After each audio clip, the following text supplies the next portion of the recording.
Cool. What's going on, people? It's DJ Argue, and today we're celebrating International Grime Day. I've got a special guest with me. We're kicking off like this. Grime History Lesson is back. We've got the one and only JME Serious. What's going on, brother? Yeah, man, I'm good. Thanks for coming, bro. Congratulations on the album success. Oh, thank you, man. Thank you. You happy? Yeah, I'm happy. I don't even know what album success you mean, but I'm happy with the album. See, it charted, didn't it? Yeah, that's not success to me, though. I knew you was gonna say that. But what is success to you then? What success to me? Yeah. I don't know what success is, you know. I don't know what success is. I should look up the dictionary definition of it and see what. But what does it mean to you? The word succeed is if you try succeed. Success if you success is if you succeed. So if you succeed, it means you tried to do something and you did it. So then that's success. Did you set out what you? I didn't set out the chart, so that definitely ain't success to me. So there you go. All right. So the album, what did you intend to do then? Just put out a piece of music and. What did I intend to do? I wanted to make music that I loved, so I just kept making track for track over like 3 years, making a track, shooting a video, making a track, shooting a video, and then it got to the point where it was so much I didn't want us to give it away. It's like, you know, I don't know, I can't say you know, but anyone out there that's had a child, like if you have a child, like when you're in a hospital and those first moments of you and your child and your mum and your mother-in-law or whoever, your significant other, everyone's crying, everyone's happy, like you don't instantly just want to, I don't know, take a picture and just put it up like straight, you know what I mean? Like some things you think, oh, this is sick, like you want to have it. So yeah, the music, I had it and it was like my child. I wanted to have it. I wanted to show my friends, I wanted to show my family, I wanted to hear what people thought of the lyrics. What do you think of this? Like it wasn't just, this is a tune, put it out, it's a tune, you know? So yeah, I had a few topics on there, a few features on there. I wanted people to hear it and feel it first, and also I wanted to see them when they heard it, you know what I mean? So that's why we did the cinema. Yeah. I wanted to see people's reactions. I didn't want to put it out and read people's reactions in comments, and you know, I wanted to see people's reactions and feel it. So that was the goal there, and I think I succeeded with that. I was very happy. Matt Walker, who done all the videos, was very happy seeing everybody's facial expressions, hearing people's questions about the process and stuff, you know? Yeah. So yeah, we got to learn and people got to experience it and enjoy it and hopefully not forget it. So how many videos did you do then off the album? I don't even know, bro. I think it was 9. And how many tunes on the album? 16, 18. There's quite a few, yeah. Yeah. I don't know, man. I actually don't know the stats of anything, man. I just know that I'm enjoying it, man. I'm enjoying it. So when over the 3-year period, was you like said to yourself, I'm gonna do an album, or was you just stacking tunes up? Nah, like back in the day, like I've shot videos before. Just made a tune and shot a video, and nothing else happened with it. I did it, if you don't know, I did it with Styley. I did it with Let's Roll. I did it with Merkin. Like for Merkin, I got all of my supporters to come down to a restaurant, Sydney's in Southgate, and we just shot a video. Then I sat on my X6 bonnet, rolled down the hill with skates. We just went mad and crazy and just shot a video, having fun. And it never ended on any album. It didn't do, you know what I mean? Like it wasn't like I just made it because I made it. So I did that again with You Watch Me. So I recorded it in 2016, shot the video in 2017, and I thought, let me put this video out. Then I thought, put this video out. What am I gonna do? Like, you know what I mean? Like, I've just finished Integrity 2015. You know what I mean? Like, why am I gonna put out a song straight away? There was no need to. I just wanted to have the song myself, so I made it for myself. So I listened to it. You know, big up SX on production, big up Alex Hoffman in the video. They were onto me like, when's this coming out? Matt Walker's onto me like, when's this coming out? And I'm thinking, that's when it clicked in my head, like, raw, put it out for what though? Like, I've got no reason to. There's nothing, you know what I mean? So I did it again and again and again and again, and ended up with like 8-9 videos, man. So you don't feel like under pressure to release any sort of music? Oh, I never felt under pressure to do anything, ever, except for like now being a father, you feel under pressure to make decisions quickly for someone else's life, you know, whether you have to choose a school, whether you have to choose, you know what I mean, whatever you're choosing, you feel under pressure, like, wow, I've got to do this is important. Other than that, I don't feel under pressure. Since I left university, I've never felt pressure again. Really? So yeah. School, I remember being pressured in school. I remember being pressured to look a certain way, to dress a certain way, to act like you got a certain amount of money. And you know what I mean? When you're growing up, I felt pressure to fit in with whoever. But now, as an adult, since I left university, I've never felt pressure again, man. Like, I'm not feeling, I try to be in control of everything. So your 4th album deep now, yeah? Yeah, I don't even know. Yeah, it is, isn't it? Famous, Blam, Integrity and Grime MC. Yeah, it's 4th. Let's talk about Famous. Yeah. So what was you thinking back then, 2008, your first actual album? Like, what headspace was you in? I think I was in a headspace of I wanted to just fly the flag. I wanted to go forward. I didn't want, you know what I mean? Like everyone was comfortable. We were so comfortable. Everyone was comfortable, just like, you know what I mean? Grime, MC and radio, you know what I mean? Doing the shows here and there. And I thought, you know what? Like, I make the beats myself, I write the lyrics myself, I do all the harmonies, everything myself. I'm gonna make a project. I actually set out to make a project. You know what I'm saying? I had a few tunes. And I thought, let me keep building. Because I already know how to do, I know where Jetstar is. I used to go to Jetstar myself in my car, pay them to press up the CDs, collect them in my boot. You know what I mean? It wasn't like I needed anyone. Literally drive to West. So I did the design as well. I got Tim and Barry to shoot the front cover for me and shoot all my friends in the same style for the inside and for the poster. What was the art for that? Was it? It was my face. Yeah, but then I had on the inlay, I had everyone that worked on the project, all of their faces, like all of their profile shots, shot on the same day. Some of them couldn't make it, so I had to actually like superimpose it. But I had most of it. 99% of people that worked on it, whether you sung, mixed, anything, produced, whatever, you had your picture in there.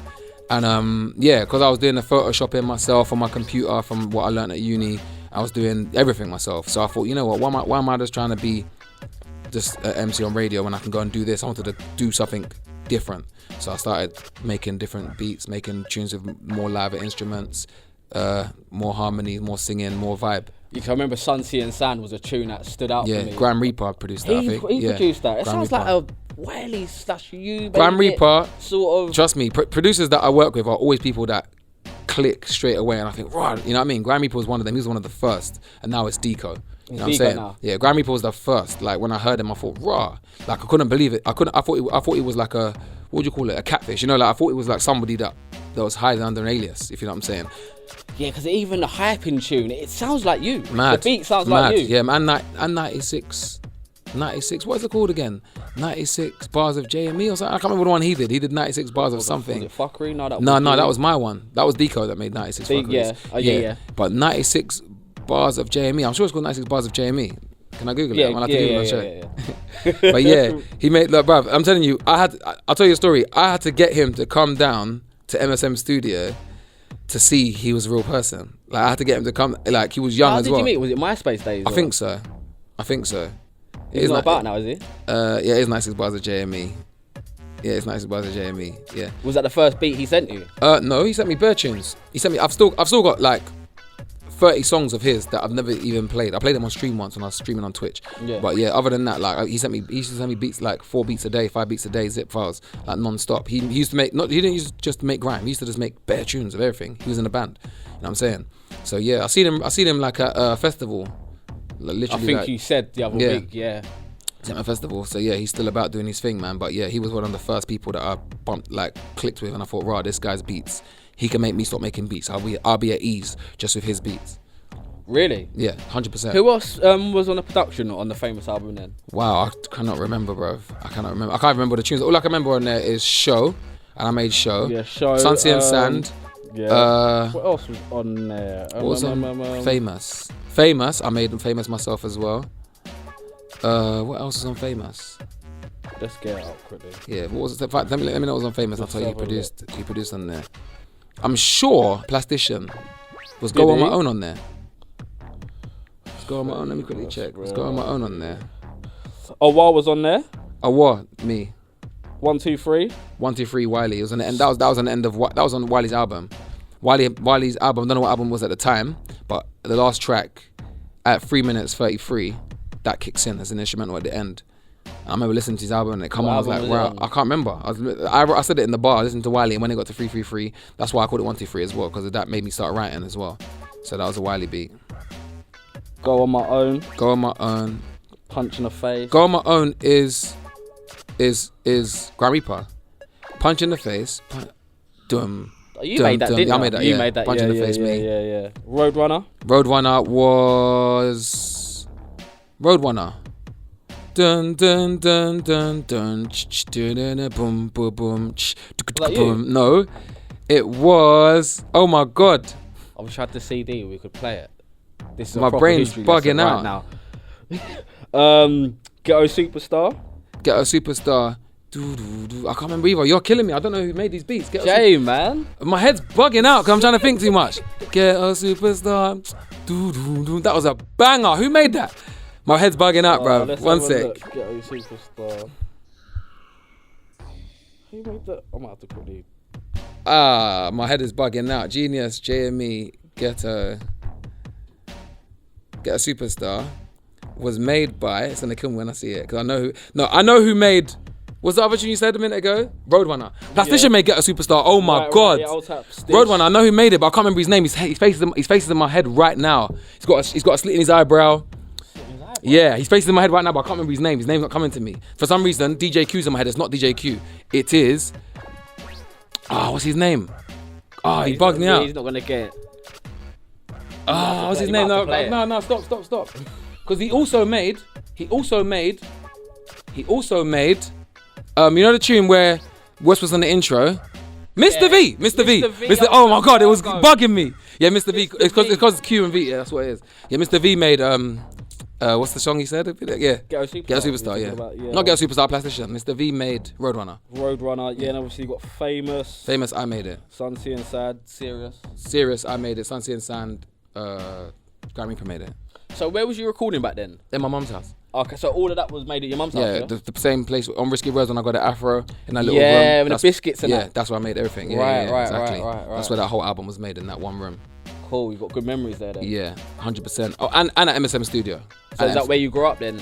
No, I grew up Meridian Walk, man. But that's when we got evicted and kicked out to Palmer's Green. So I was at my mum's house, Palmer's Green. Then I met MSM because I moved up like further north. So MSM was like Enfield. And I started recording at MSM's and mine, back and forth, making the beats at mine, recording at MSM's. So yeah, the whole project was made at my mum's, but recorded at MSM Studio. Right, Blam. We're gonna go through the album. Blam. Real quick. I think that's probably my favourite album. I feel Blam. Like it's hard for me to remember what tunes are on what. Blam. I know Blam had CD is Dead because obviously I love that had it on there. I love music. I love music so much. That's a deep one. I actually want to eat the tune. Yeah. That's what else did it have on there? Let's have a. That must have had. Did it have music thing? No. They don't want me around here. Is that how you felt at the time? They didn't want you around here. They didn't want you in the music thing. I think I was always talking about just the music industry, man. I've never felt at home in the music industry ever. I don't like the music. No, I don't like the music industry. I sound so negative, but I don't think I'm meant to be anything to do with the music industry, if you know what I'm saying. Just like a graffiti artist is not meant to be anything to do with fine arts and gallery. You know what I mean? That's exactly. I feel like I'm not meant to be part of it. I'm just meant to be making music because I enjoy it. Just the same way I go skate park on my BMX. I'm not meant to be on X Games, bro.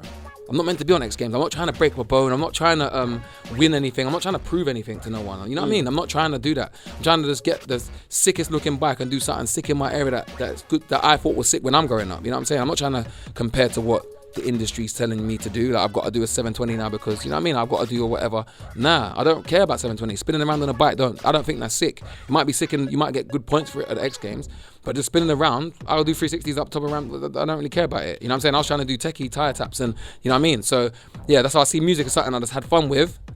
I started doing it because I wanted to do it and have fun with it. I didn't start doing it to try and get anything. I didn't start doing it to try and win anything. So it wasn't like a career. And also, I don't believe, like, I think that I am the highest in music in my head, just like everyone should think. So how can someone judge me in music when I'm the highest in my head already? Like, you put me up against who? Why? Nothing to do with them. You know what I'm saying? I don't care.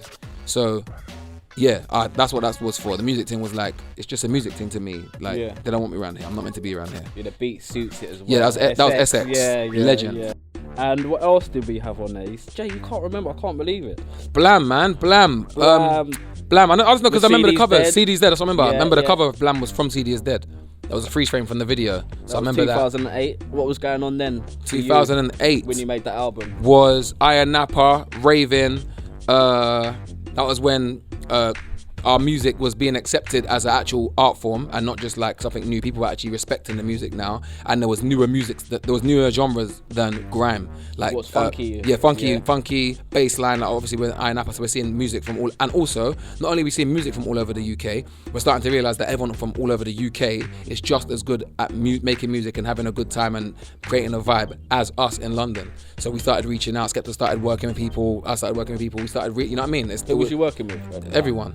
Predator came in from there. You know what I'm saying? That's when we redid some songs to make it sound more bubbly because we realized the vibe. Because we made some songs and we never. Still now we got Boy Better Know songs that we made that we haven't released. You know what I'm saying? From that era, let alone from this era of Athlete. You know what I mean? We've done it again with Athlete. We made like 10 songs, released one. We keep doing that. Why is that?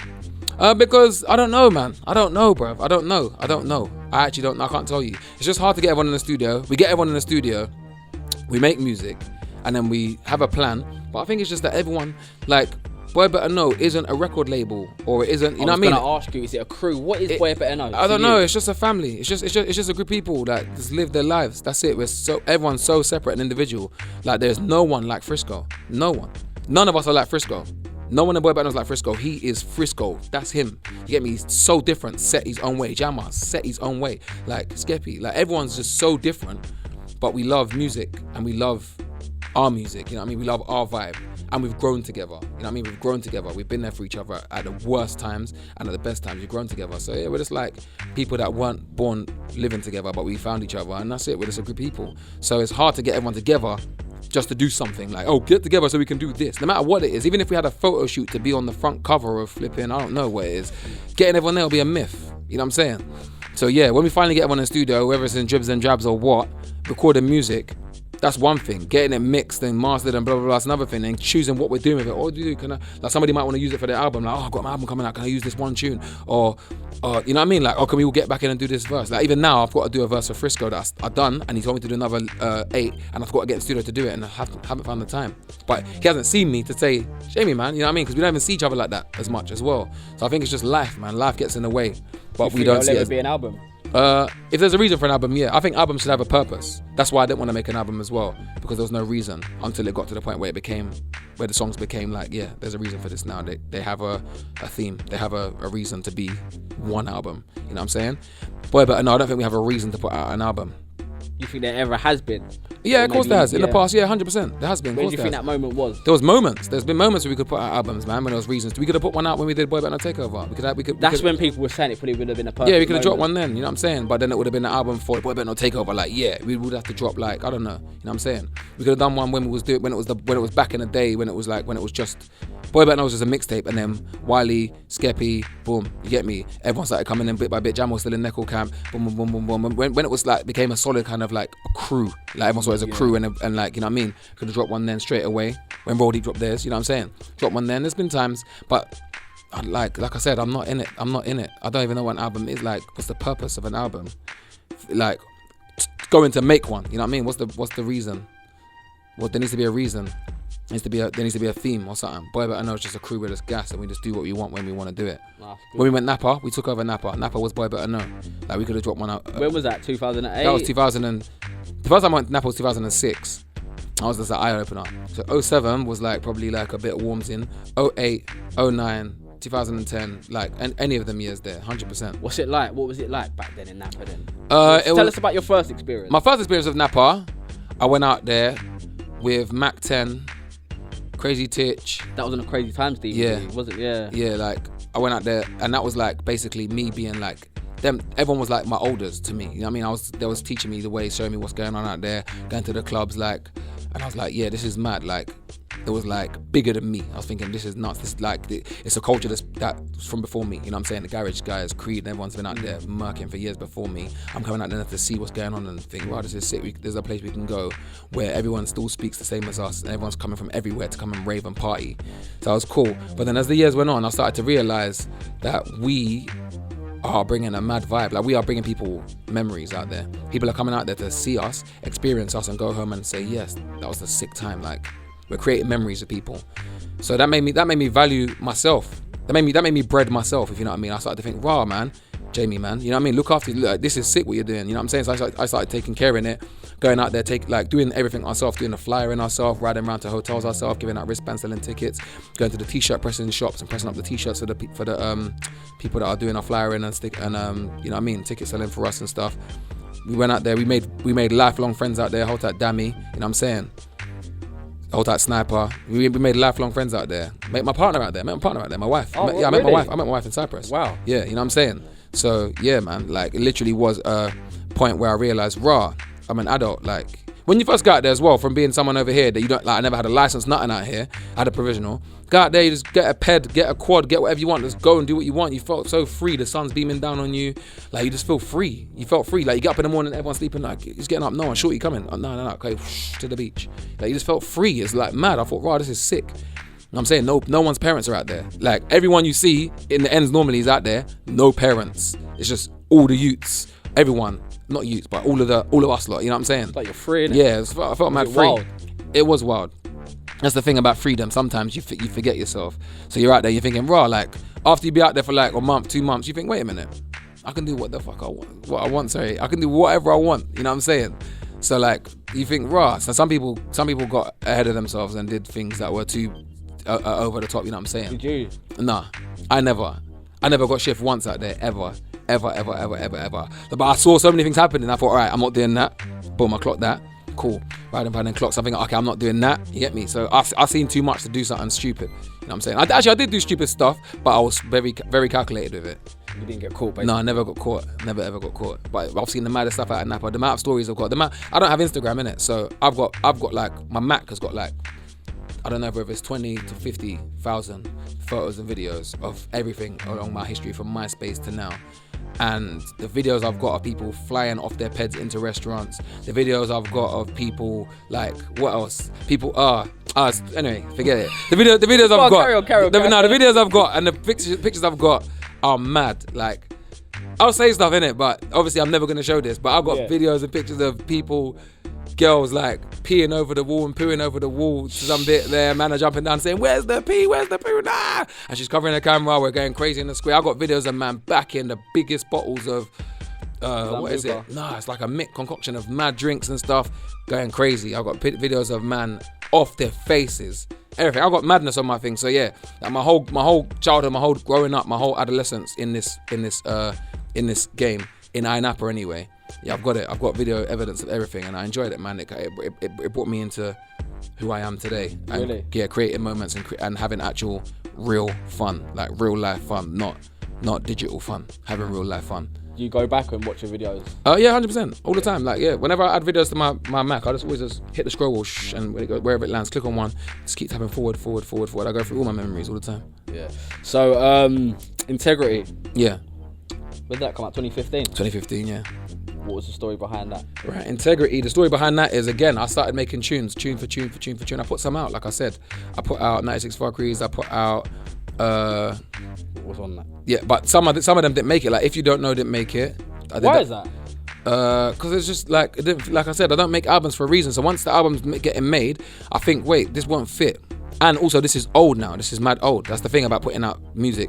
It's mad old. So like I like that Iron Man suit for If You Don't Know video. I swear I spent between $3,000 to $5,000 or even Serious? more. Yeah, on that suit to get. And I bought it for no reason. I just bought it. Might have even been more than that. I just bought it for no reason anyway. I commissioned it off a guy. He made it for me. Got sent to my house. And I just wore it in my house, gassed for no reason at all. And then I had it for a video, so we incorporated it into the video. And never ended up on the album. You know what I mean? So literally, I just had loads of tracks to choose from. And Skeppy said he's dropping Konnichiwa. Right. He's dropping Konnichiwa this date, March or whatever. I don't know what date it was. And I knew that he wasn't dropping it because something was going on with the album, blah, blah, blah, blah. Right. He even shot videos for that he never dropped ever. He shot whole videos paid for whole videos, never come out from Konnichiwa, changed the whole song. You know what I'm saying? So Skeppy was going through whatever he was going through with his album at the time, but people were waiting for something. So on that date, when he dropped just a video, I don't know what he did, he dropped something instead of dropping the album. I said, you know what, I'm going to drop an album. It was a reason to, because the hype was there, it was built. I'll drop an album, Integrity, May 4th, my birthday, let's do it. Right. You know what I'm saying? But May 4th was the day I was meant to just drop Man Don't Care, nothing else. Like I said, I dropped song. So Man Don't Care was meant to drop May 4th, only Man Don't Care. But I thought, you know what, forget it. Let me just get artwork together, put a whole album out. Man Don't Care will just come out on the same day as the album, just because it's going to come out anyway. I'll drop the whole album, that's what I done. But it wasn't planned like that. Right, so let's go back to the beginning. Like, what got you into music? What, from before garage and that? Like, it was just music. Yeah, like your life. first musical experience. My parents, man, my mum and dad. My mum sings all the time. She doesn't stop singing and harmonizing. If she hears a song today, right now, one of my songs, as it's playing, she'll start singing some next key, and you'll be thinking, why is she singing that? And she's just harmonizing. That's what she used to do when she cooks in the kitchen. Yeah. Just singing off whatever. And my dad was a DJ, like proper DJ. Was he? Yeah, vinyl. Round from this side of my house, round back of the wall, down that way, vinyl rack, turntable, everything. So yeah, he was a DJ. He used to go to Body Music on Seven Sisters and buy out the bar. So yeah. So that's where your influences come from then? Yeah, man, I was born into music, born straight into it, and it wasn't a thing. You know what I mean? It wasn't like, do this or Jamie, my dad never taught me to DJ, never showed me how to DJ, nothing ever. He just used to play music around me, and I was just interested. So I was gonna ask you, was your parents influential, like, in your music career? They were too busy, man. Having a child now and seeing them with my child now, and they keep saying this to me, that they were too busy when they had us to notice all the things we're noticing with our children now. Like, we get to notice everything because we get to spend as much time as we want with them all day, all night, like every single day. I'm with her. You know what I'm saying? And my mom's always like, we never got to see this. Like, she's reminding me of you. We never got to see this because they were so busy, man. Like, they literally have to go to work. Work. Me and Skeppy and Julie and Jason would be at home, just at home, computer, gaming, you know what I mean? Making up games, you know what I'm saying? Like, or playing out, like, or staying around next door neighbor, you know what I'm saying? Like, we were just at home. So they never got to really have the influence they would have wanted to have on us, you know what I'm saying? I'm sure they would have wanted to be more strict, bring us like strict Nigerian children, you know what I'm saying? Whereas we got like a bit of a British influence on us because we was around everyone too much. We never got to, you know what I mean? The rest of my cousins and that always get drapes at other cousins' houses and stuff. We never got that treatment, you know what I'm saying? We was literally just in the ends, you know what I'm saying? So they never got to influence as much as they wanted to, but I think what they did was enough, man. Like, just their presence, just their spark of, I don't know what it is, man. The spark they had. That's what we needed to see and to know that, yeah, we're gonna take whatever we want to take seriously, you know what I'm saying? So was you DJing first? Nah. Making beats? MCing? Skeppy was DJing. I got a computer with Fruit Loops on there and I was making beats for fun. But even before Fruit Loops, Meridian Dan, we used to go to his house and he had Dance EJ on his computer, which was just like, had bare loops. We used to just make bare loops in there and bust bare jokes and spit jokes, bars for fun.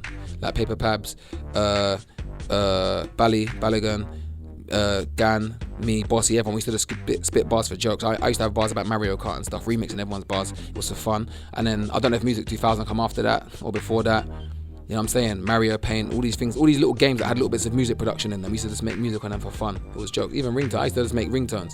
Everyone used to come to me for their ringtones back in the day. So I just had a little musical flair. I used to like music, you know what I'm saying? So yeah. And then from there, from Fruity Loops, after that, I think it was radio. I think it was getting on Pirate Radio. Heat? Yeah, Heat FM. But it was like, still then, it was just me, Dan, Bossy. You know what I'm saying? And literally. Skep was a DJ? Skep was a DJ for another crew. Oh, right. Yeah, Skep was in another crew. He wasn't in our crew. You know what I'm saying? So was that Meridian? Yeah, we named ourselves Meridian, and we had a DJ, JME. His name was JME, but his name's Panic. He was our DJ. We used to just have to do a set. Oh, so it wasn't Skepta then? No, he was in another crew at the time. You know what I'm saying? But even then, it was just like for fun, like literally write bars and just for fun. Like, I was just gassed I can say something on beat and it was just for fun. You know what I'm saying? I even had like a patois twang. I'm African, but I had a patois twang. Yeah, on some lyrics, like I would have a little twang on some words just because I was just vibes in. You know what I'm saying? It wasn't serious at all. So yeah, it was just music for fun, and that's why I started making music, and that's what I try to remember to do today, is to still make music for those reasons, just to have fun, just to make something out of nothing and listen back to it and vibes. You don't try to take it too seriously or try to think too deep into what you're doing. I don't know. I think I'm scared to do that, because if I do that, everything rides on it, and I think why should I make everything ride on it? Like, if I've got a song and I want this song to be like, sometimes I do it when the subject matter is there, it's clear, I have to do this, and the idea is there. I don't try it. Like, I might be driving and think of an idea, I have to do this song. Yes, it's gonna be serious, it's gonna be about this. But if I think, oh man, I need to make a song right now, I do think about it. I thought not on the way here, but like last time I was driving the car, where was I going? I think I was going to take my daughter to a trampoline park. I was thinking, I want to make a song about fathers, but then I thought it's such a high weight riding on that. If I do it, I have to do it properly. In the video, I've got to get everyone out. I've got to get everyone that's got a child to come in the video. You know what I mean? It's gonna have to be a serious. You know, like Mbashi did Black Boys and stuff like that. Yeah. Like, it's got to be a serious thing. And sometimes I think I don't want that right. I don't need that weight. I don't need that. Don't you think you can handle that? Or? I could probably handle it, but then why? If I had, that's what I'm saying. If I have to do something one day, I'll do it. But I don't think I don't need. You've got the idea, so obviously it's something. Yeah, that's what I'm saying. No. But I got the idea, but I haven't got the lyric. I haven't got the tune. You know what I'm saying? I don't have to fabricate it, make it. I'm saying, if I make a tune and I think, this tune needs to be about the police targeting. You know what I mean? And the tune, the sirens in there, it's there. Or I'm driving one day and I think of a lyric like to do with trident and then try and dent, or I don't know what I'm gonna think. You know what I'm saying? Something will happen in my head. I think, no, I've got to say this. Then I'll do it. But if I just have an idea in my head, like, I need to make a song. I need to make a song about how cancel culture and you know what I mean? And it's just an idea. When I try and start making the lyric, it's so forced. It's forced. You know what I'm saying? I have millions of ideas, and I can't act on all of them. I only act on the ones that actually start making themselves happen. You know what I'm saying? I don't try. I try and be, I'm just honest. You know what I mean? I don't try and do something. I'm just honest with what actually happens. No, I get that. So yeah, that's I don't know what the first original question was. How did you get into music? And then yeah, it was that. Then yeah, so Meridian. How did that? Was that just a group of friends just coming together? Meridian Walk was my address, man. In Meridian crew, I think I'm the only person that lived on Meridian Walk. Oh, is it? Yeah, me and Skeppy lived on Meridian Walk. So where did the rest live? Like around the corner? Live around the corner, yeah. But I remember the first time I see Dan, he was with another brother called Ryan. Big up Ryan as well. And there was some girls that come around our area. They used to come around our area all the time. You know when you're younger, and like girls that come around your area, they're the same girls that come around your area all the time. They're cousins, yeah. So they're like your girls in a way, even though you're not with them, but they're like your girls. Yeah. One day I see Dan come around with Ryan on skates with his arm around the girls skating into Meridian Walk, skating in there. I was like, rah, like who's this brother? He plats everything. I was like, who's this brother? Like, what's going on? Like what is this? But it was never any animosity or anything. But I was just like, rah, where? Like, if anything, I was thinking, rah, where's he from? Like, it was a new build area. I was thinking, rah, like, rah, I never knew other people were around here. You know what I'm saying? I thought it was a new build area on a field or something. I don't know where these people were from. And then from then, I remember we went around there, met up with them, man, Selby, man, them, and that. And then obviously Bossy, but Bossman Birdie, he's probably my oldest friend. Right. Because he went to my primary school, so he's my longest standing friend. Like, you hang about yeah. And in primary school, yeah. In primary school, everything was normal. Me and Bossy were normal brethren in primary school, but we never knew. Where you're too young to, like, the distance between our houses was too far for us to even know we lived together. Even though it was like literally a 6-minute walk, 4-minute walk. But just when you're like 11, 12, 13, you don't walk 4 minutes away from your house. You know what I'm saying? So we meet at school, we chat, boom, we're brethren at school. When we go home, we just don't know where each other lives. You know what I'm saying? So that friendship. Once I went checked Dan and them, man, I realized, well, but boss man, you live there, like, you know what I mean? Like, so yeah, it was from them. But yeah, like that's how it happened. Literally, just us three. Right. What about Praise and H and Pat? They are brothers. They're three are brothers, and they are Bossy's cousin. Right. Bossy's cousins. So yeah, literally, I think they were in Birmingham at the time. Bossy used to go to Birmingham all the time and come down. And yeah, one time they come down, and I don't know. It's like I said, it wasn't like so same with Boy But Night. No, not at the time. Not at the time. What's Paper Pabs? What's Pabs? I don't know. No, not at the time. No, not at the time. Pabs might have been. I don't know. But I remember H and Prez, when I first see them, they come down. You get me? Those come around the area. Visiting a cousin. Yeah. Visiting their cousin. Yeah, come down. But it wasn't even that. It was just like random. Like come down, yeah, and it's normal. And yeah, like same thing. There's no initiation on that end. Same thing with Boy Better Know. It's not like, oh, you're in now. It's not that. It's just like you're here. So there was never no talks like, yeah, we're gonna make a crew. We're gonna call it Meridian. You're gonna be called this one. You're gonna be called that. We was like a crew in real life rather than a music crew. You know what I'm saying? We was a group of friends in real life that we used to kick ball in the cage. We used to go wherever, 4th Street, Wood Green, Tottenham High Road, Chick King, whatever we're doing. We're just together, we're just brethren. We are all we've got. We are our, you know what I mean? We're a family in the end. How long did the Meridian thing last for? I don't know. It lasts forever. I don't have a clue, man. I don't have a clue. Okay, music. Yeah, because obviously you went off and done the Roll Deep thing. I don't know. I have no idea. I don't know. Same thing with Roll Deep. I didn't join Roll Deep and say I'm in Roll Deep. You know what I mean? Was literally you ever in Roll Deep, or was you just rolling with them? Yeah. Both. I've never signed anything in my life. So why they never said to you like, yeah, I want you to be in Roll Deep? No, we just roll with Roll Deep, and we're Roll Deep, man. They're rolling with us. You're rolling. It's family. It's friends and family, man. It's not like I said. I'm not in the. It wasn't the music industry. It's not like you're signing to EMI or you know what I mean. Like literally, like I said, something happened in Meridian Walk. Boom, we got evicted. Yeah. Kicked out. Palmer's Green now. P-Town. New crew. New people around. Boom. And Injunction as well. Can't go back to Meridian. Boom. Fed's got the PC, everything, all the beats we made, everything. They've taken everything, my clothes, everything. What sort of beats was you making? Everything, back then? every single thing I made from before then. The Michael Jackson tune, Meridian Walk, vinyl. All that got confiscated. Yeah, all the old school Meridian tunes, DTI, all the tunes we made in Meridian Walk. You ain't got them anymore. We got the WAV files of them. We got the PC back in the end. We got the PC back 3 years later, 4 years later. That long? Yeah, took ages, bro. But yeah, literally evicted. I remember the day. Living in Palmer's Green now, but everything's still cool. Actually, too much to dive into on there anyway. But bare things are happening. In the end's political, so people were off the radar. I couldn't even get in touch with people anymore. You know what I'm saying? But yeah, literally, I remember one day my brother Joel come around to my house and said, "I just bought this Lord of the Decks DVD or I don't know what it was," and Wiley says your name. I was like, "What?" I couldn't believe it. I was thinking, "What?" Like, and these times I'm going to uni now, and I haven't really been making music as much or putting out music as much because I'm on the low because what's happening. So I'm thinking, right, what's going on? So I've gone round to his house, put it on, and it's a tune. I think it was a diss track. I can't remember what it was. It was a diss track. I don't know what it was, or was he slewing someone? I can't remember. But I remember he just said, "Me on the rolls. There's me on the rolls. I'm serious, like JME on the rolls." I'm singing raw. Like, Lethal B, that was. I couldn't believe it, bruv. I couldn't believe it. I was thinking, why did he say that? I don't know why he said that. Like, I haven't met him. I don't know him. You know what I mean? I like, what, this is mad. How's he heard of me? Boom, boom, boom. And I don't know how, but I remember he contacted me and said, yeah, come studio. Just come studio. I booked studio for this long. Come studio, make some music. I heard what happened to you lot. Come studio, you ain't got a computer. Come. He just brought me through for no reason, bruv. So I remember going studio, Leroy Street, South London. Everyone was in there. The whole of Roll Deep, everybody was in there, bruv. And he said, yeah, go in the booth, let's record something. And I had the Serious instrumental. So I put it on and I recorded Serious. And then what else? I recorded, Da Vinci was there, I recorded I'm Just Being Me, I'm Just Being Me. I recorded all these tunes there, just recording best stuff there. And from that moment onwards, I just said, this guy's helped me, fam. That's it. This guy's actually helped my life and I owe him. Full stop. Till this day.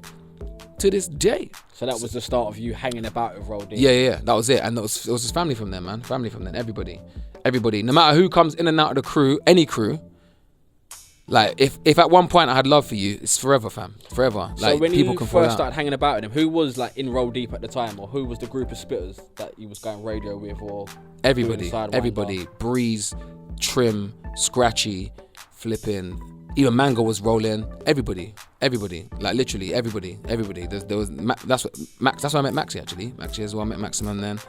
Everybody, the full roster, Flo Dan, everyone. Rico, all of them. Everybody. So what was the sets like? Hype. What do you mean? Then, like, hype. Yeah. It's Rinse. What's going on? Rinse FM, you know. Yeah. So yeah, it was hype. It was good, man. But then Wiley's got this thing in it where he liked competition. Wiley loves competition. He thinks competition breeds like healthy environment. You agree? I think some people it does 100%. Some people it does. You? I don't think it never has for me. So I can't say yeah. It never really has for me. For me to unless the only thing that makes me work harder is myself. Okay. So me thinking about something makes me click and think, fuck, what keeps going? Me thinking about something makes me think, just go with this, you know what I'm saying? I don't think I could ever focus all my energy on another person. It's a waste of energy for me. It's not worth it unless something happens in real life. But if it happens in real life, then I won't do it musically, you know what I'm saying? But yeah, Wiley likes competition. And I think that's where when I was rolling with Roll Deep, that's where spitting after somebody, what they say, after you give someone the mic, what they say, that's where I got the thought of, raw, they might be talking to me, you know, from Wiley. Wiley installed that in all MCs. When you pass the mic, even the other day at the Den, man passed the mic. Who passed the mic again to someone? To Lazy. Someone passed the mic to Lazy, and Lazy's like, bar's dead, Flow's dead, and it was like going crazy. And then Flo was like, I had the mic, Flo took the mic off me and gave it back to the MC that was spitting before Lazy and said, Jamie, it's the rules. It's the rules. Yeah, he's got a reply. I was thinking, right, Lazy's not talking to him. He's like, no, Jamie, it's the rules. I was like, you know what, Flo, Dan, you're right. You know what I'm saying? So yeah, that's when the competitive streak came in. From then. So all the Rinse FM sets. Yeah, Rinse FM sets. Yeah, I think MC, that's where you're on your craft, man. I think MCing in a room full of MCs will 100% make you a stronger MC. That's the only thing that can make you a stronger MC, to be fair, if anything, because you're there with everybody in the room, bruv, and everyone's listening. You know what I'm saying? I remember something I used to say. I never thought about what I was saying. I was write a bar and I want to say it. That's what I want to say. That's what I believe. But then when you're in the room with people saying it, you think, rah, like, should I say this? I remember, yeah, not even strong. Like, I had a bar when I said I'm the best MC in the room. You know what I'm saying? Yeah, but people are gonna probably think, is he talking? Yeah, 100%. But thinking back now, with the mind I got now, I think, right, you know what, Jamie? You said that, you know? That's nuts. But that's a bar I wanted to write, bruv. Like, I believe I'm the best, bruv. You know what I'm saying? I'm the best MC in the room. Boom, that's my bar. Full stop. It's not that deep. It's not deep. But then when you're in a room, you get me, with Wiley, Trim, Skeppy, and you want to say your bar, you're like, rah. Like, yeah, it is mad, but we're a crew in it. We're friends, so it's minor. So what set stands out to you, like from the Roll Deep days? Is there a set that you think, yeah, that set was deep? You went home gassed. I've got too many on my computer. I don't know, man. We've got the Sidewinder set we did. We've got the... What Sidewinder set was that? We did a microphone champion, did we call it? Remember at the end we started saying, if you want to book Jamie, 250, you want to book Skepta, 250. Oh, yeah, talking about Spruce from Sidewinder for bookings. Them times they was taking bookings. Was doing bookings for like £100, £50. So we wanted to up our fee to £250. That's how mad it was. You wanted to up our fee to £250. We was proud to say, you want to book JME, £250, you have to pay £250, fam. Yeah. You know what I'm saying? But what else? With Logan's last set on Rinse, we did a leaving set, was mad. Yeah, we did. There's a few sets, man. I've got photographs of a set as well with me, Manga, Trim, Wiley, Skepta. Who else was in that room? I can't remember. I got photographs on my computer again. I can't remember what day it was, what set it was. I remember that set was mad. I've got photographs on that set and videos from that set, but I don't know what set it was. So yeah, there's a few, man. And I've got sets on my iTunes. I've just got random sets with random dates on them. So yeah, I think doing sets of MCs is where you like fine tune your skill and your delivery and your, you know what I mean, your aura, the person you are as an MC on the mic, being in the room with everyone. Because you know what I mean, like that's where you get your microphone skill from. So who was your favorite MC like back then, like out of the Roll Deep days and stuff? Back then, I think Wiley, man. Wiley was my favorite MC from back in the day. Apart from Wiley. Back in the day, other than Wiley, them Roll Deep days, Trim. Yeah, Trim. Yeah. Trim, 100% Trim. Yeah, definitely. But yeah, from back in the day when I was younger, growing up, Wiley was the guy that I was thinking, raw, this guy, like, you know, like how you grow up, you know how you grow up just seeing Americans on your TV and hearing American accents in cartoons and like things in America that don't seem real. It's like when you watch something in America, it seems like a TV show even though it's not. Okay. You know what I'm saying? Because you've grown up listening to an American accent on soaps and you know what I mean, whatever. Growing up listening to Wiley spit. When I met him, it didn't seem real. I was like, wow, this is that guy. You know what I'm saying? He's the guy that I looked up to and thought, wow, this guy's cold. Like he said way too many lines that stuck in my head that I thought, nah, this is sick. I wish I said that. You know what I'm saying? He was cold. But yeah, other than that, yeah, Trim. What about producers back then? Wow. Production back then. Da Vinci, Jammer, Skepta. Da Vinci, Jammer, Skepta. Plastic Man, but he's Plastician now, but he's Plastic Man at the time. Who else was back then that was banging off beats back then? Wafer. Yes. Wafer, crazy. He had a mad sound. Yeah, I can't remember, man. It's hard for me to think back. I wish you would have told me. I would have come with names, man. But yeah, literally. Organic JME, man. It's organic. Yeah. Don't plan stuff. So Boy Better Know. So at the same time you was rolling with Roll Deep, was Boy Better Know already in effect? Boy Better Know was just a logo I made for a mixtape, man. Is that all it was? Yeah, man. In Meridian Crew, we used to say Boy Better Know. We used to say Everybody Knows. We used to say When I Come Around. We used to say anything. It was that Meridian flow in it. Like, started the game, picked up a cue. Every 5 minutes, get 2 shots. You know what I mean? Yeah. That flow, that vibe. You know what I'm saying? So when I made a mixtape, because I made bare tunes, I was at uni doing digital design, 3D digital design. So I had a bit of tech savviness on Photoshop and whatever. I thought, let me do a mixtape. I know where the presses is. Let me go and press up one. And I had a war on there. And it was Boy Better Know, CEO. Boy Better Know, CEO. At the time, Boy Better Know was not even a company, nothing. There's no CEO. It's just a bar. You know what I'm saying? So when I did the mixtape, I thought, raw. Like at the time, mixtapes had like cars and money and girls and you know what I mean, like mad HDR photos on there. Yeah. And I thought, what do I want to put on the front? I couldn't think of nothing. I thought, let me just make a logo just to put on there. And I just put Boy Better Know randomly. There's no reason for it at all. That was it. Put it out. That was it. Done. And on the project, it had, I think, was Wiley on Boy Better Edition 1? I'm not sure. I know Skeppy was. That was your, that was... I think that's when it had, I don't know the track list of it. I think I had Fucking With The Team on there, I'm not sure. Triggs was on that had it at the end, and you put another Wiley tune on the end as well. Yeah. You had Fucking With The Team, and you had a Wiley tune. I remember that. Triggs was on there as well. Big up Triggs. Big up Triggs talking to the mic, sorry. BK Edition 1. Yeah, what was on there? Boy Better Edition 1, Discogs. Cookie settings, no, accept the cookies, please. Thank you very much. Serious remix, Just Being Me. Da Vinci made that. 96 Bars of Revenge, A War, Dead Out from Jay Sweet. Are you Dead crazy? Out, yes. Don't Get Rude. That's featuring Skepta, Old School. Final Boss Ballistic. Yeah, Esky Boy Wiley was on there. You know what I'm saying? So it was just me and my people that were around me. Put it out on a CD just to, you know what I mean? A little, like no one was doing it at the time. I thought, let me just do it. But then from the response from that, Skeppy and Wiley were like, let's go with this. Wiley started doing second phase, boom, boom, boom. You know what I mean? And that's come out on Boy Better and Know, just kept using the same logo, man. Same font and everything. Yeah, it just became a thing. So then, you know what I'm saying? It was like I said, there's no initiation for anything. It was just a thing at the time. So Boy Better Know, was it just you, Wiley, and Skepta? I think so at the time, yeah. Then how did Jammer and Frisco? I don't know. I don't even know. How did that even happen? I don't know, bruv. I don't want to know, Jay. I can't tell you if I don't know. Literally, it's just who we roll with at the time. If you roll with someone, yeah, like just roll, man. Jammer's. I would love to know. You need to ask Jammer this because I would love to know the Jammer situation because he was definitely in a whole other crew and that was running concurrent at the time.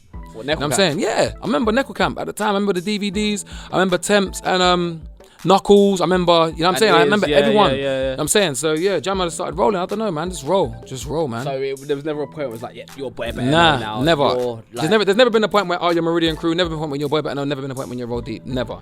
Never been one point like, yeah, you're in. Yeah, everyone cheers. No, never. It literally is just man them rolling. Man them are rolling, innit? Just roll. Just roll, man. So at the same, did you stop hanging around with Boy Better? Sorry, not Boy Better. No, Roll Deep as much. What was that? Not the end, obviously, because you never left, so you wasn't ever officially in it or whatever. But how did the transition happen? I don't know, bruv. Life, man. Life. Whatever's happening at the obviously, time. Obviously, Maximum come with you guys. Yeah. How did that even happen? I don't know, bruv. You're asking me. Hey, Maxi, we need to get everyone in, bruv. This is good question. Maximum was in. He's Roll Deep.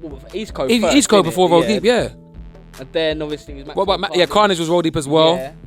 I don't know. I think it's just random. I think it was shows. If I can think back, let me think. I think it probably shows. If I think, it would probably shows. So I was doing shows at the time. You know what I'm saying? My famous album, Maximum came on a tour with me. Me, Maximum, and Shorty just drove around in a A-Class, and my sister, she sung. Me, Julie, Maximum, Shorty, 4-seater A-Class, the original A-Class, a small one, up and down that flipping motorway, bruv. To where did we do? I swear we did did we do Glasgow? We didn't do Glasgow. That was the Teacher Strider tour. We did Newcastle or something. I know we did something high up, Leeds or something. We drove up and down the motorway touring. So shows, we needed a DJ for shows. Maxim was the DJ for the shows. I mean, it could have been Carnage. You know what I'm saying? It could have been anything. It's literally just man and rolling, man. Like, what are you doing? We just gelled, innit? We just gelled at the time. Yeah. So yeah, man. There's no plan, bro. It's just life. That's sick. Because I was thinking, you know what, there's going to be some mad story how Boy Better Know started, or there was a mixtape, man. Mixtape. Even I remember one time I saw an interview, I read something where Skepta said Boy Better Know started when he did a track with Scorcher and Prez T. So even Skepta's mind, it might be something different. You know what I'm saying? I don't know. Yeah, because at the start of it, obviously you hate Prez T. There was he was still Meridian / Boy Better Know, was it? Yeah. There's sets online. You can watch sets online. All of us wearing Boy Better Know t-shirts on Westwood Show and stuff. It was just organic. It's just us, just music, man. Literally, just music. It's just music. There's nothing different, nothing at all, other than just making music and just moving, making music, moving. Kick out of Meridian, live here now, make music. Gotta go uni now. Music on a cool down. Mixtape, do a logo, do a font, boom, boom, boom. Wiley calls you, boom, boom, boom. Studio, music. It's just music, man. Literally just music. Yeah, then I've got a tour. Rebecca Prochnick, my agent, never signed anything with her ever. She literally just took me on from Teensy Strider. She's still your agent now? Yeah, this day. To this day. Teensy Strider, J2K, Cameo. You know what I'm saying? We just Grime time, just random Grime time. Book us in Germany, book us in Sweden. I was flying around Europe doing bookings to £10, £20, £50, £100, whatever. You know what I'm saying? So I need to start doing shows. I thought, wow, shows is a good thing. I can travel and do shows. Let's do shows. DJ, Maximum DJ. Shorty, you coming? Yeah. You know what I mean? It was just natural. Random. Yeah, natural. It's literally who I'm around, who am I hanging around with every day, who am I busting jokes with, who's on my MSN list, who, you know what I mean? That was it. That's all it's ever been. Just life. So where did Too Many Man come into this then? Too Many Man, right. Too Many Man. Went to Napa. See, like I said, this is one of the songs that we had to make. Went to Napa, vibes in, house was popping, funky house popping. But funky house popping in the clubs. But in our hotel rooms, me, Maximum, Jammer, Skeppy, Shorty, we were Temps as well. Temps is like a crucial ingredient with my vibes. Really? Yeah, in Napa. In Napa, Temps was like a crucial ingredient with my vibes and gigs. Playing gigs in Napa's where gigs was installed in my brain as this is mental. You know what I'm saying? I don't think I would have got onto it as much in the UK because I'm not near him in the UK. You know what I mean? He's south, I'm north, so I would have been listening to flipping who rappers next to me. You know what I'm saying? Just how it is. But in Napa, playing best of gigs in Napa, every single bar stuck in my head this guy's cold, and then seeing him. You know what I'm saying? So yeah, in Napa, Temps, everyone were making beats in Napa, vibes in. House, funky house, boom, boom, boom. I came back and I made a tribal house beat. Yeah. Minimal tribal house beat is minimal. And Skeppy did just the Too Many Man. We recorded Too Many Man, but Shorty wasn't on it. Shorty wasn't with us at the time. You know what I'm saying? He wasn't around. So Skeppy did the intro separate, and we just forgot about it. And then the year after, it was the year after at Roll Deep Studio, where Rinse used to be. Rinse used to be there as well. Roll Deep Studio in East. One day I was walked in. Skepta's like, yeah, I got Maximum on a hook as well. Shorty's done an intro. Listen to this, JME. Change the beat. I was a bit disheartened because he changed the beat, but the beat was hype. You get me? So then we ran with that one, because at the time the funky vibe was out. So Skeppy's beat was more of a funky vibe. You get me? It fit in. Boom. Just went from there. Imagine we've only got 10 minutes left. I know. Yeah. Imagine. It's mad. So has there been a time where you thought like, oh, it's getting on top. I can't do this music thing no more? No, never. I don't see it as a thing. I don't do music, bro. Like, it's like say that's like saying there's been a time when I thought, I was getting on top. I can't play Rainbow Six Siege no but more. You hear artists thinking, I was gonna quit, man. I was broke. I couldn't get to this show, this and that. Like, there's never been a time where things were hard and. Yeah. When I got evicted and took my computer and I was going to uni, on my song 96 bars of my life, 96 of my life, yep. I explained I got kicked out, evicted, moved house, and I got student loan. I was gassed with student loan, but then my mum had to pay rent on 2 houses. The house that she lived in Meridian, I was get because we were going to keep. We didn't know we was not going to get it back. You know what I'm saying? And then the house we're staying in was temporary accommodation, and our borough wasn't paying for it yet, so we had to pay for 2 houses. Like, it was mad. You know what I'm saying? So and communication with my mum and dad was like breakdown in communication as well. They're staying at hotels and stuff at the time, and we're getting information in dribs and drabs. I wasn't sure how much I had to pay here, what was going on. You know what I mean? My life was a bit of a shambles at the time. So I spent my student loan on mumsy's rent and didn't buy no books, but money was spent. Off to uni, I went with no peace. Had to do my first year again. That's my bar. Get the album. Yeah. So yeah, that was the time when I didn't know. But then, like I said, I wasn't thinking about music. I didn't care. Music's just what I do when I'm happy and I'm vibing. You know what I'm saying? I wasn't thinking, I can't do music.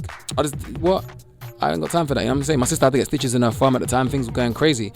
Like, I'm caring about my friends and family, where everyone was. I didn't know where everyone was at the time, what kicked off. I didn't know what was going on. So yeah, it was. It must have been mad. Yeah, it was mad growing up. Like, looking back on stuff now, I can always think, people are talking about how they feel mentally and mental health and things now. Back then, it wasn't. You didn't talk about mental health. So I don't know. If I think back to then, if I had a video that could play me my point of view, just like a week in my point of view from back then, and watch it now, I might shed a tear of what was going on. You know what I'm saying? Because I didn't know, like, just to look at my past self and think, you didn't know what was going on. This is mad, bro. This is nuts. Your family, everything. You know what I'm saying? But I just battled through it and just, you know what I'm saying, kept on vibes in till today. And how did you find like balancing music and uni as well? Incorporate it in uni. I tell this to everyone that goes to uni, incorporate what you love in your uni projects because it helps you through. Otherwise, uni's a drag. You know what I'm saying? That's what you've done. So yeah, that's what I've done. That's why everyone always asks me, JME, can I interview you for my uni project? Or can I whatever, can I get a quote from this? Whatever, I always will just give it to them, help them, because I know that uni will be a drag if you have to try and do it all formal and not use your actual love and your experience and your passion into your uni work. And when you use your passion and love as well, it shows in your work. So that's why I incorporated it. Like my dissertation was a magazine about crime and street music, and I had my Boy Band Edition 3 and 4 tropical CD attached to the front of the magazine. You know what I mean? So for all my uni news, that I made a whole CD just for the project. You know what I'm saying? They didn't know it was in the shops. You know what I'm saying? So yeah, I incorporated everything in there. Everything. Even my Serious Remix was a video project for my school. Is it? For my uni, yeah. Serious Remix was actually, I handed it in as work for one of my assignments. So when are we going to get the videos then, Jay? That's what I'm working on now, man. I'm working on it now. They could drop online today, who knows? But I'm working on it now. I'm working on it. I'm working on it. I don't want to say anything else. I'm working on it. I gave the music, man. It's never gonna stop, man. I made the music. Everyone's complaining. Like, when are we gonna get it? Do you know what it is? Because we've seen the a few people have seen the videos. I know. Like, when I listen to the tune now off the albums, I picture the video. I remember like being in the cinema. And do you know what I'm saying? So that's like, what I want you to do, though. Exactly. That's what's good. Yeah. You're gonna get them. You know what I'm saying? As long as everyone's still here on the planet, we're cool. As long as no one goes off the planet before then, it's my bad if they do. But if everyone's still here, they're gonna get them at some point. There's no rush, man. Like, that's one thing I've learned with this project as well. I ain't rushing nothing, man. There's no rush, man. It's music, it's good vibes. You know what I'm saying? There's no rush. Are you coming back online anytime soon? Yeah. You're gonna leave it? Yeah, of course, man. You're coming back today? 100%, of course, man. Of course. Hey, allow me, man. Allow me. But yeah, man. 100%, man. I've got you. People are upset about that as well. That's all I heard last year. Oh, man. People missed you, man. Yeah, at the signings, all the signings I've done, people were saying that a lot. But yeah, man. I enjoyed real life, bro. I enjoyed it, man. I enjoyed just being here. You know what I'm saying? Yeah. Here, big up here as well, man. Yeah. Yeah, man. So you're gonna make us wait another 5 years for another album? I don't have any. We don't mind. I don't have any plans to do another album. You're the feature king. Listen, bruv, innit? Why don't we talk about it? Fam, I've done a bazillion features, bruv. People should have enough. People should be sick of me, bruv. People should be sick of me, man. But yeah, I don't plan to do another album anytime soon, but who knows, man. I don't plan this stuff. I just want to make music and have fun, man. know exactly what you're doing. 100%. Jay, it's been a pleasure, brother. Thank you, man. Thank you. Also, thank you for doing Grime and CFM. Oh, thank you for inviting me. Respect, thank you, bro. You gonna be doing that anytime soon? Okay. We got plans. Shout me, man. Big plans. 100%. You know I've got the beats on deck. Bro, 100%. We got big plans for Grime and CFM still. Yeah, keep in contact then, man. definitely. International Grime Down Rinse. You were listening to DJ Argue and JME. Grime history lesson. Got a big day ahead. Got loads of sets and stuff, so keep it locked. Is Rinse FM. Rinse.